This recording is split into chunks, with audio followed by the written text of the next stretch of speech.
What's up, guys? Welcome to the On the Screws Golf YouTube channel. If it's your first time here, I'd like to invite you below, subscribe so you can be notified anytime we release a new podcast, which is every Friday about 5 p.m. Eastern Time, or any of the products that we might feature for a review on the page. If you're not already, please head over to our Instagram account, @OTSGolf. Give us a follow there. We connect with a lot of really cool people in the golf community. And if you like the video, please head below, hit that like button, and let me know in the comments section about anything that you might like to see featured on this page. But alright, let's get into the video. Hey, welcome back to another episode of On the Screws Podcast, US Open recap. Pretty awesome weekend, Bryce. What did you think about the tournament this weekend? Yeah, I'm doing my 14-day quarantine, so I was lucky enough to not have anything else to do. So I pretty much sat in front of the TV all 4 days and took in some golf, and didn't disappoint. I mean, you had it all. You had Bryson making a snowman out there and blowing up, and then you had John Rahm, and like you can't not like John Rahm and Yeah. see him win. It's just it was great to watch. So yeah, it was a good tournament. Yeah, we had obviously too Matt Hughes at the top of the leaderboard after 54 holes. So So yeah. as a couple of Canadians, that was big for us, right? We definitely were all kind of tuning in late afternoon when he was teeing off. So unfortunately, it kind of went downhill quick.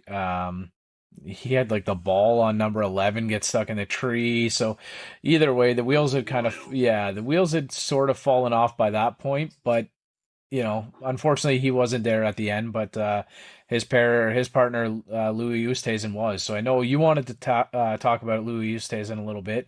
You want to get into that before we kind of do a bit of a recap on the tournament? Yeah, sure. So I saw this picture on Instagram of his best major finishes. He is first at the Open in 2010, Yeah, and then he has second in 2012 Masters, second at this U.S. Open, second at the 2015 Open, second at the U.S. Open in 2015, second in the 2017 PGA, second in the PGA Championship 2020, and then a third, a seventh, and a ninth. But I mean, he's there. Like, just that shows like how much he's there. But why didn't he go for that on 18? I mean, yeah, I get it. You're in the rough. You have a long way in. yeah. But why do you lay up to 69 yards? Why wouldn't you try to pound 3-wood or pound a high iron to try to get it on the green and have a putt at it? I mean, I get it. These guys want to make their money, and second place probably still pays a lot of money, which is great. But I mean, all those seconds, wouldn't you want to add one more major onto that? Yeah, I don't know. like I didn't agree with the play. That's all. that's a win and 9 top 10s in the last 10 years. So I think It's crazy. Louis probably doing okay financially. Like I'm not That's what I obviously mean. not his accountant, but I agree the layup was inappropriate. Like I don't know how else to put it. I was like I know we were talking all day. I just thought it was a very bizarre thing to do. Yeah, It just for showed sure. kind of he was comfortable with second place, right? And securing second place. Harris English like had he just kind of chipped away, and he was right there as well. But already in the clubhouse, right? So Louis would have Yeah. known that, and it did like I don't know, it doesn't show like that pro mentality. But yeah, some pretty impressive stats. I was shocked. I don't know what else to say. Disappointing really, because like Rahmbo made that huge putt too on 17 and 18, right? To Both, uh yeah, to both putts. to win, right? So it was possible if he was on the green from 69 yards. Like sure, it's possible, but like how I mean, possible, if you're right? Phil, maybe I think it'd be a good play. But I mean, even then, like I'd rather a 60-foot putt than a 60-yard chip. Like I Yeah. feel like there's more. Like he even drained that ball on 18 on Saturday, I believe it was for eagle. Yep. Like And it's he could have put it in that same spot and had the exact. Well, not the same putt, because different pin location, but I mean, he had it in him to drain the long putt. Like, give yourself a chance at least. yeah, Torrey Pines number 18 is the easiest par 5 in major championship I believe history. I think that was a stat, or at least over the last like couple of years. So it's Okay. playing well below par, is like 4.41 or something like. So I don't know. Unfortunate. I know he was in the rough, which I was kind of surprised he still took a rip off the tee. Like I know because he obviously had the mindset of going for it in two. but you Mhm. could still go for it in two from, like, I don't want to say a layup, but he could have just thrown a drive down the middle of the fairway and then tried to have a rip at it with three wood. But anyway, um, right there at T4 was Brooksy again. And so Brooks Koepka again chipping away, -4, or sorry, T4 for the week at -2, I believe. And we wanted to talk about Bryson because the wheels fell off like completely. This was one of the most epic collapses that we've seen in a long time. So I think he was making the turn at -2 and Mhm. then stumbled. I know you were kind of giving me the stats. So he goes on number 10, he goes par, bogey, bogey, double, par, par, par, quad, a snowman, and Mhm. then a par on the final hole to take himself way out of contention. He was T26, leading the tournament at the turn. So hate to see something like that happen. Like Bryson's got a ton of talent, but I just feel like when those things start to happen, he can't like regroup. You know what I mean? He can't like Yeah. redirect himself, and it made a lot of drama. It made up for a lot of drama, I guess, and we enjoyed watching it. I don't know, I did anyway. So don't enjoy watching a snowman by any means, but it kind of made it for a lot of fun, and Rom won, right? So can't take anything away from Rom. He deserved it. A couple weeks ago at the Memorial, he was DQ'd after 54, just like smashing the field there. As everybody knew, he was 6 strokes ahead and lost Mhm. that tournament, right? So, um, what do you think? Anything else you want to add from Sunday? Like anything that kind of stood out in your mind?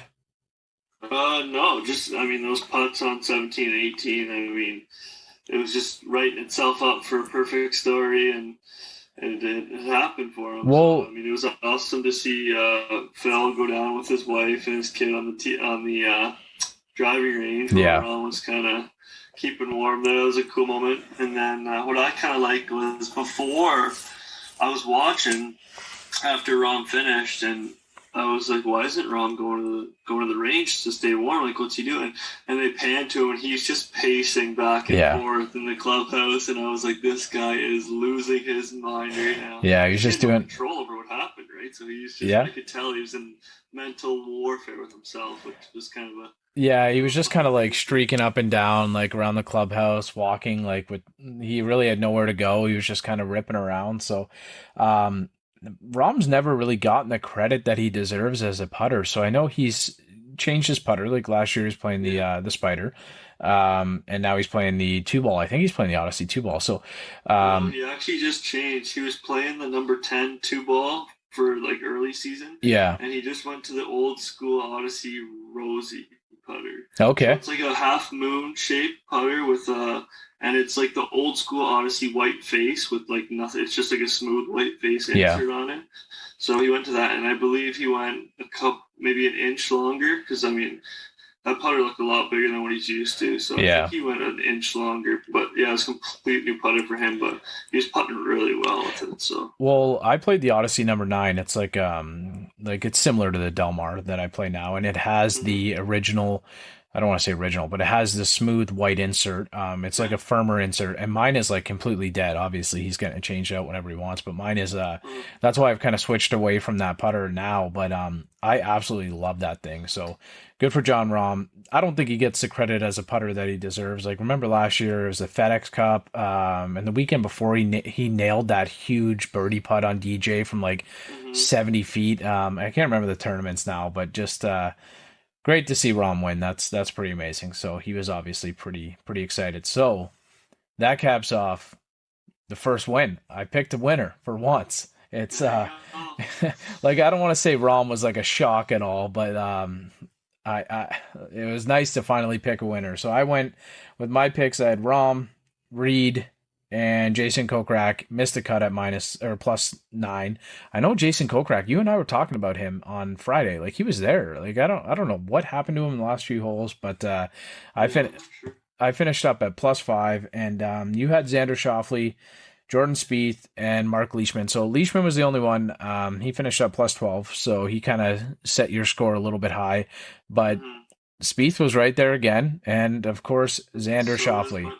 Of course he is. He's always there, man. So I I know. like. I mean, he was using that arm lock putter. I don't know, like you were talking about. He was such a. What was his stat before? So He he was. was ranked number 9 in the world in strokes gained putting or total putting, and yeah, it was number 9. It might have even been as high as like number 6, and he decided to try and improve his putting, which I found was a very like Odd. interesting development, but he obviously felt there's a way to make more consistent putts, and the arm lock kind of takes away any human error, right? So it's essentially Hmm. just a pendulum, and you're just, these guys, you got to remember, like you and I, we don't get to practice putting like 2 hours a day like these guys do, right? So Yeah. I understand the idea of the arm lock because I know some guys don't like it, but if you're hitting that many putts a day and you're just rolling putts consistently, why wouldn't you use the arm lock? And you get to a point where you know exactly how the putt is going to feel, you know how far the ball is going to go. Hmm. The only other thing you have to do is be able to read the putt on the green and, tune in with your caddy and kind of find out how far the putt is going to go. So I'm not against the arm lock at times. Like I kind of think it does take away a lot of human element, but if it's not illegal in the USGA rules, like why not play it, right? So Yeah. I was just more of the point, like he's ninth best putter in the world, and then he goes to the arm lock, and he definitely had a couple putts this weekend that he should have buried that he didn't, yeah. which I kind of thought was his hump. He never got over to push to like to be in contention at the end there. So anybody who's listening right now, I was able to have a really great chat with Russell Budd. He's the tournament director of the Toronto Players Tour, so a local tournament tour that is has kind of grown and expanded. They're all over Ontario right now. They have a Golf Town Cup. So each tournament you enter, you can win points toward the final Golf Town Cup, and it's open to pros and amateurs. They have some of the best pros in Canada playing on this tour. A couple of them have been on the pod in the past. So if you're listening at this point, I should have mentioned it right off the hop, but just after Bryce and I finish up here, I'll put a timestamp below as well in the details. So if you want to just click on that, it'll take you right to the point where Russ and I have that conversation. But one of the things, Bryce, that I heard yesterday on Golf Talk Canada, Mark Zucchino posed this question. So is who is the best player in the world? This has always been a debate. Obviously, up until this past weekend, it was Rahm. Who is the best player in the world to not have won a major? Um, the top two guys were obviously Schauffele and Cantlay. So back in the day, it used to be like we remember when we were growing up, it was Phil, and then it was Sergio, and recently Mm-hmm. it's been Rahm. Like Rahm has been the guy that has not had a major and has been kind of thought him or DJ, Justin Thomas, they're kind of the top three players in the world, and I feel like there's a big difference from him, those three guys, sorry, to Xander Schauffele and the next group, right? So Mm-hmm. I I definitely think it's Xander Schauffele. A lot of people felt that it was Patrick Cantlay as well. Um, but it's pretty amazing to just hear some of their stats. Like I know we talked about it at the PGA Championship with Xander Schauffele. He's had 4 top 5 finishes in 5 events. And like he shows up at every major. But what do you think? Do you have anybody else in mind outside of those two guys? Yeah, I got one right away, and he might not be the next best player that doesn't have a major, but Lee Westwood, man. Yeah. Like, I mean, this guy's been an animal since for as long as I can remember, and he just hasn't got one. I Well, I mean, he's think been close, yeah, he but he just spent hasn't. like half a year at uh, that. This is just off the top of my head, but I'm pretty sure he had 22 weeks or something as the world number one. So Westy's kind of been there, right? So, But I um, love him as a golfer. I think he's a great player. I yeah. like his style. Like he's like a nice compact swing. He hits the ball well. He's fun to watch. I just would love to see him pull through one week and Well, he had a couple weeks, definitely like deserves it. I think it was at the Valero, and then he was right there at the API this year when Bryson won. Like Yeah. he was just a stroke behind. So I think like obviously Westwood puts up a strong argument, and there's guys from the past like Colin Montgomery and stuff. But if I were to pick a player in the world right now, I think it would have to be Xander Schauffele. He's Yeah, I agree. the most consistent player on tour, probably. Aside from maybe Jordan Spieth right now. Like Spieth, I think with this win, I think Rom is now has had the best. Like if you're picking a player of the year right now, up until this past weekend, it was Jordan Spieth. 100% of the votes were going to Jordan Spieth. He's completely turned his career around. He has been dominating. Like I think he's had 10 top tens in the last, 8 top tens in his last 10 events or something. It's like the stats are insane with Jordan Spieth right Insane. now. Yeah. But Rahmbo, he did it. Unfortunately for the FedEx Cup, he will not receive any points for the Memorial, but he now has taken over as the number one player in the world in the official world golf rankings. So, um, I like that. It's unfortunate that he doesn't get any of the points for the FedEx Cup because he played 54 holes at the Memorial. I think that there should be something that they could do. But that is Mhm. still, I think Bryson actually still leads that, or Patrick Cantlay, who got that win last week. So it is Patrick Cantlay. But Yeah. yeah, I think that that's always an interesting conversation to have, and I really like that topic. It's always kind of who's rising at that time, and there's a lot of young guys in the game right now, and a lot of guys that are approaching that. But I think it's unfortunate, but Xander Schauffele is there again, right there on Sunday, and just can't get it done. So that just about does it for our U.S. Open recap. It was a great tournament to watch. We had a lot of fun, and Bryce was actually in Canada, so we were able to hit some balls in the backyard while you were doing the quarantine. Can't really go out any further, but yeah, hopefully you're breaking free in the next little while and we can get out and hit some courses. So I know we got a couple pretty cool things coming up. You and I are going to get out and play some rounds when we can. We're going to visit Copetown Woods. So thank you to Barry Forth and the team over at Copetown Woods for hosting us out there. We'll try and do a little vlog. Bryce here is a pretty good golfer, I think. So we are going to find out. But yeah, tune in and we'll follow this up with the conversation with Russell. Too fast and I thought it was skip if it go past the flag and I thought it was sit. I come ready with excuses, boy. I'm a quit. Not really sure why I started this here. I can't think of nothing harder than this. And the hours I hit, I get darker than this. Stay on the range till them targets get. We have Russell Budd, the tournament director of the Toronto Players Tour. How are you doing, Russell? All good in the hood. How about yourself? Good, man. Good. And I know you're on a tight crunch here, so we're going to whip through this one, kind of talk about the tour. You've got a lot going on in your life, so let's get into it. Maybe you can give us an idea of the tour, when it started, kind of how things are going right now. Yeah, so we started last year, kind of right at the beginning of COVID, and I played professionally down on PGA Tour Latino America and Mackenzie for the last 6 or 7 years, and took a job working for the PGA Tour. And when COVID hit, kind of put a wrench in my plans with the tour, and saw kind of a need for players to play in something that, helped them grow their games in a way that I thought that there really wasn't in Ontario. And it started very informally and really quickly became a very formal tour. And now in our second year, we have a full schedule across Ontario, and we have sponsors and like a legitimate website, and like we're a legitimate, one of the strongest tours in the country right now.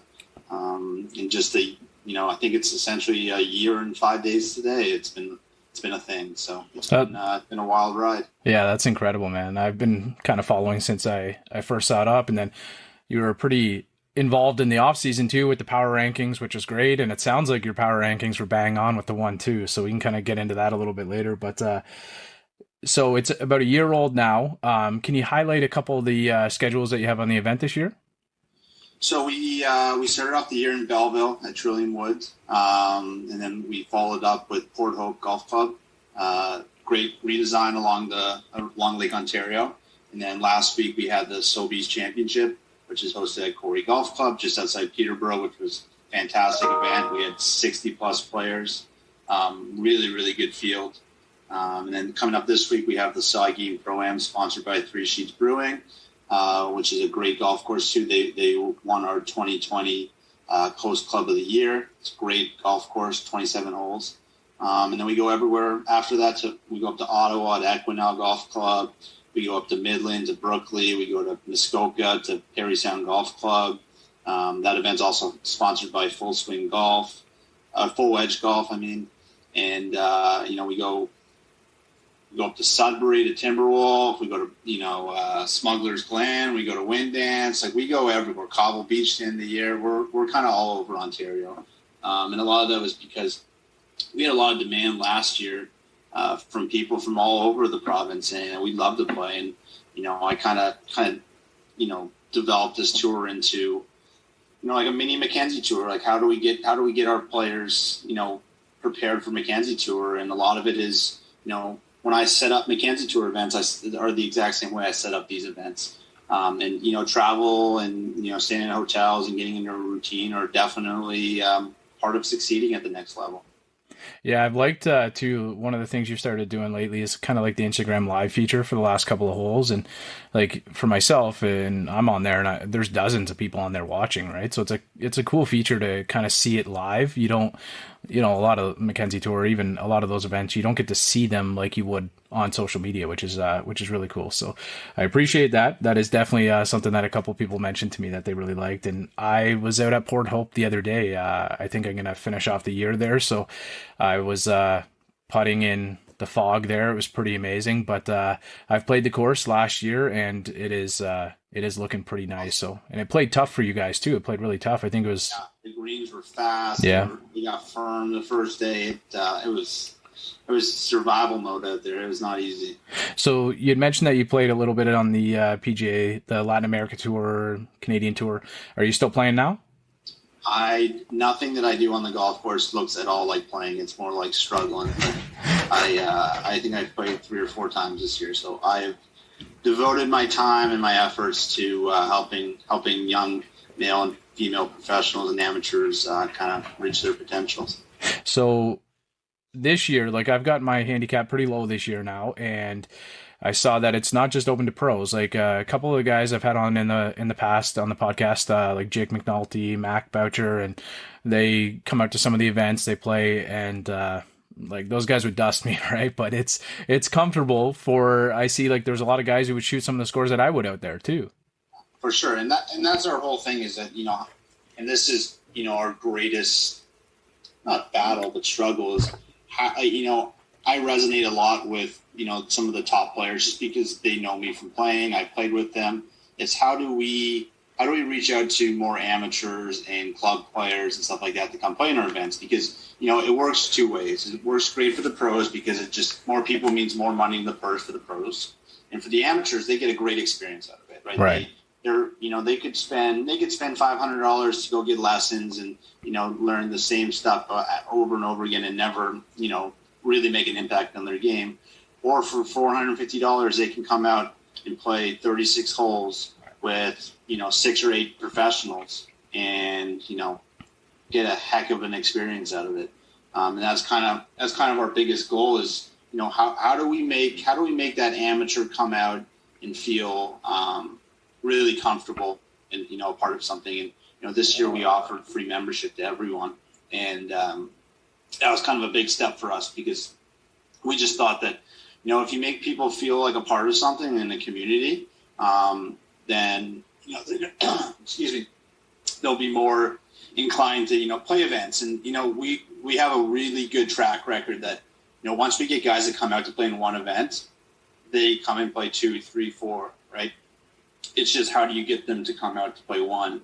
And we really, if you, hopefully you'll get out to an event this year to watch, or play. But it's really, we are a tour, but it's a community. We have a lot of our players will hang around after and have a beer and watch the guys come in, and there's nothing but good vibes. People are very supportive of each other. It's super competitive. Everyone wants to win.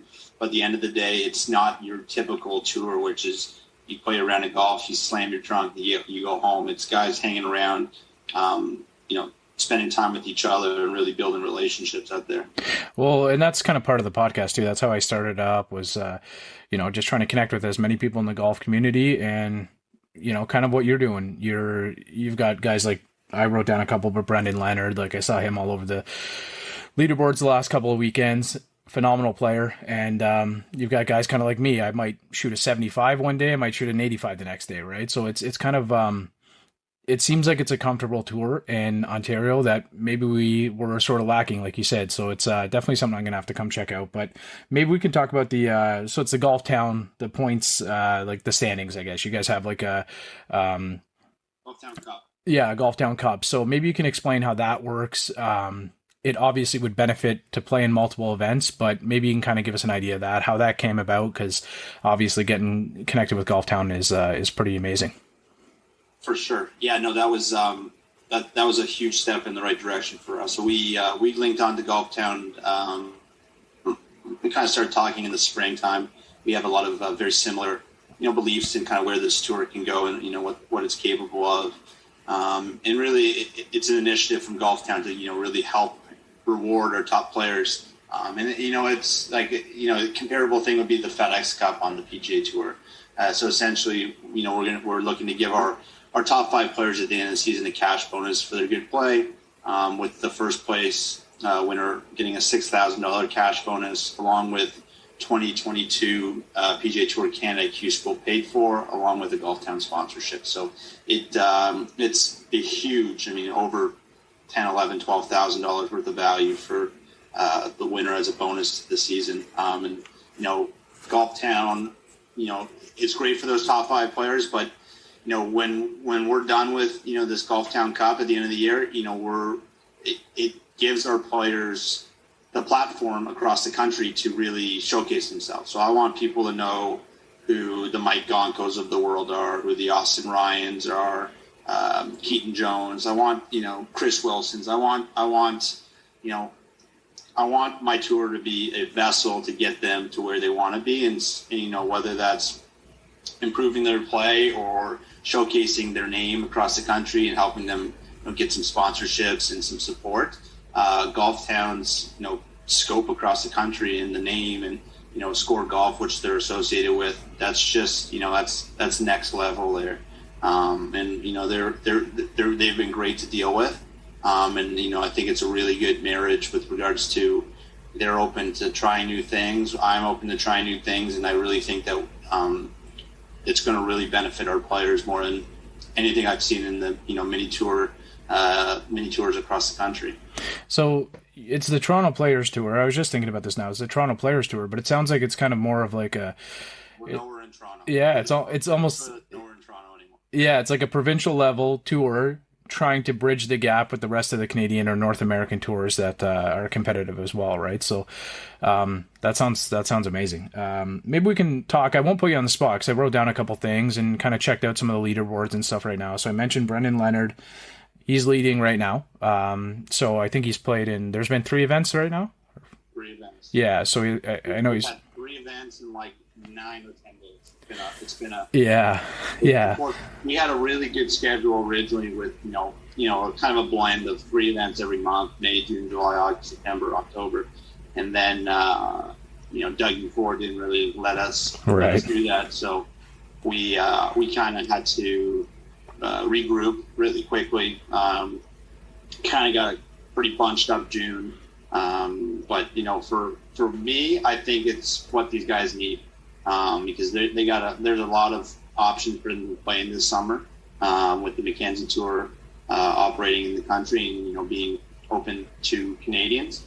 And I want at the end of the year, I want the top 10 players on the Mackenzie Tour to be guys that play my events. Like that's the goal. And I thought, build them up with heavy schedules in June and July, and they'll be ready. I mean, they're gonna have more reps in them than any other player in the country. So that was kind of the how the schedule worked out. But I think it's going to benefit them in the end. Well, and what an experience too. Like last week I was chatting with on the podcast with Rebecca Lee Bentham, so fresh off the playing in the 76 U.S. Women's Open, and that was one of the things that she said. I asked her the question of kind of coming off like the Canadian tours and like the mini tours, what was the big thing? Like she qualified for the LPGA Tour in her first event or her first attempt, and she said it was really tough to get used to booking your own schedule and kind of preparing for that. So like you said, cramming all these schedules in, guys having to map it out, drive around. Like I follow Keaton quite a bit, and he's always kind of posting about driving to and from the different events, and it seems like the courses are really on board too. Luckily I've played the ones that you've played at so far, and like I haven't been out to Belleville in a little while, but I've played Trillium Wood, and I know they made some improvements, and it looked amazing. Like the course looked amazing. The winning score is a -9, which is pretty low there. Like it definitely is a pretty low score. And then I think it was Josh Whalen. He won the Sobeys. Was that one at Quarry? Yeah. Okay, so again, that one is a pretty low one. But Port Hope, I was surprised because I think I had a pretty decent score there before. But with the redesign, I don't have a score yet. But I think it was mean out there. Yeah. But we're super fortunate that I think pretty much every golf course we played at last year that we wanted to come back, they wanted to have us back, right? And that's credit to our players for being respectful, appreciating the opportunity, and it's a good marriage. Like our host clubs are awesome. I mean, they go out of their way to showcase their golf course and their facility and make our players feel welcome. And that was the thing that I never liked about when I played other mini tours in Ontario, was I always felt like when I got to the golf course, like we were an inconvenience. We never really felt wanted.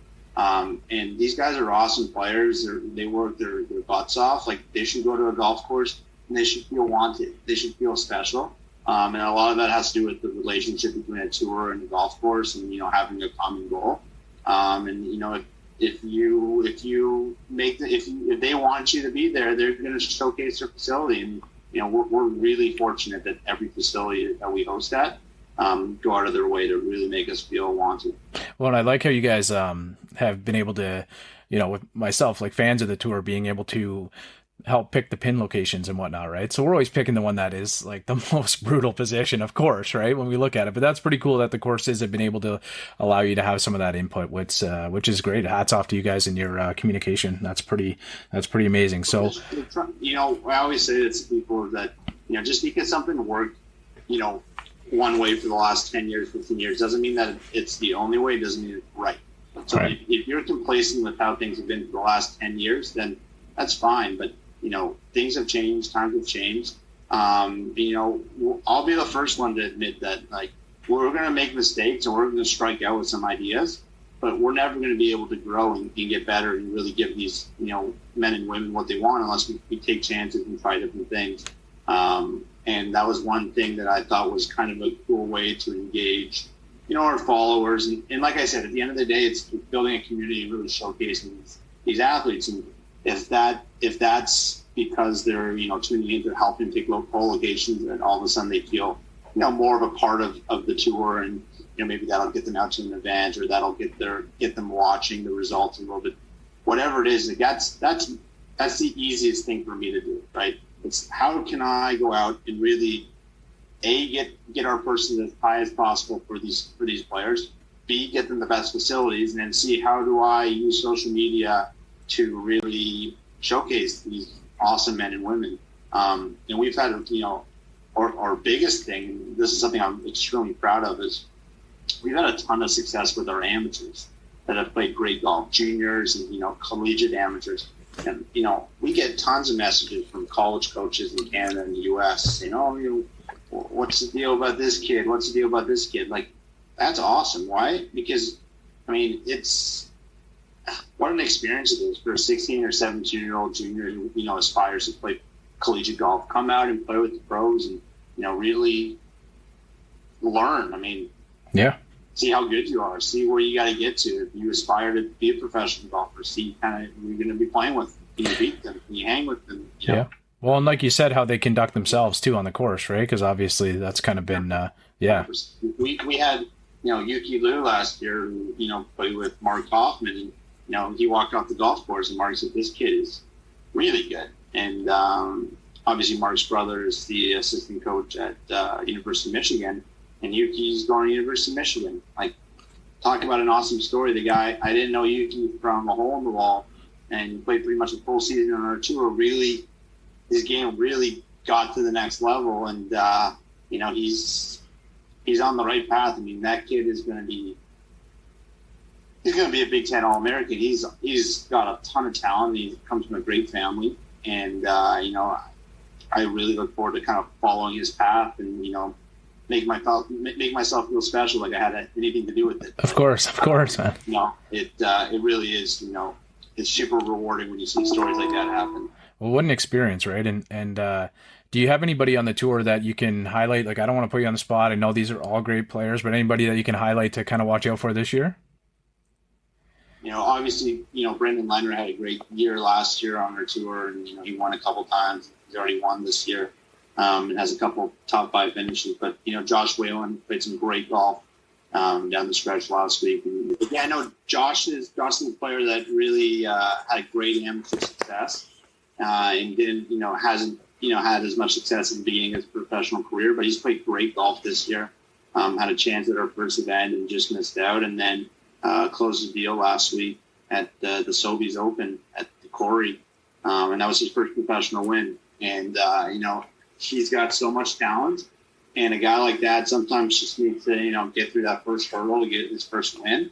And he's a guy, in my opinion, that you got to watch out for this year because he got that monkey off his back, and I think that he's always been a guy. And he mentioned it the other day that Josh works grounds crew at Loyalist Golf Club, and he talks about the fact that when he's working, it kind of allows him to get his head out of even though you're working at a golf course, it allows you to get away from the golf course.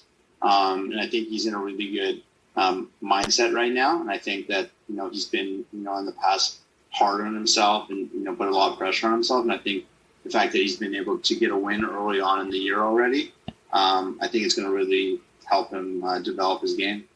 Awesome. Okay, a couple guys to check out for sure. So you're doing all these great things, Russ. So before I let you go, I gotta learn about you. So I'm gonna ask you your dream foursome. Can be golf related, non-golf related, whoever you want to put in there is good with me.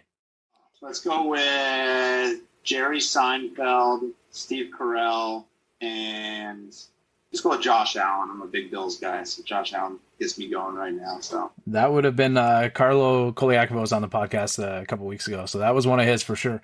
And I'm definitely I'm one of the biggest Office fans in the world. I've watched the series dozens and dozens of times, so I will come out and play with you and Steve Carell. I'll bring Dwight. We'll play a match. It'll be great. But so I know that you guys have luckily connected with Three Sheets to sponsor some of your events or just have some beers around for the guys playing golf. So I've connected with the guys at Triple Bogey Brewing to bring a swing oil segment hydrated by Triple Bogey Brewing. So I'm just going to ask you a couple questions. You can fire off the first answers that come to you. Don't have to think too much about them. And then we'll let you go because I know you got a lot going on right now. So have you ever had a hole-in-one? 6 hole-in-ones for Russell Budd. Okay, first one. Can you give me an idea of it? First one was at Canadian Junior practice round at Blainvier in Quebec. It was like a 5-iron on the 4th hole. Didn't see it go in, but it was sweet. Amazing. I've got one. I'm hunting. I had one like 10 inches a couple weeks ago. I actually heard that Bryson's only ever had one hole-in-one too, which that was kind of bizarre to hear that yesterday. But favorite track you've ever played? Jockey Club in Buenos Aires, Argentina. Okay. All right. Wow. Awesome place. Lowest round you've ever carded? 62 at a couple places. Nice. Good for you, man. Wow. Okay. Favorite snack at the turn can be liquid, of course.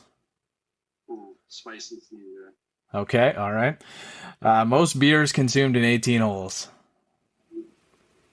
Yeah, not that many. I get bored of beer on the golf course. Yeah, I can attest to that. I can have, half a dozen or so, but like I had a guy on the other day saying he had like 18 at a bachelor party. Like just absolutely insane. So thanks, Russ. I appreciate you hanging out with the Swing Oil segment, hydrated by Triple Bogey Brewing. But this was awesome, man. Thank you so much. Love what you're doing.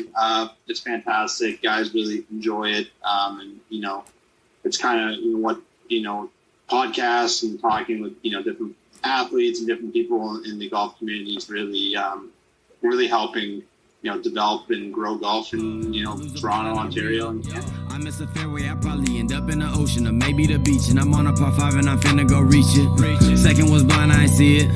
Feel like it might be an albatross, worst case scenario.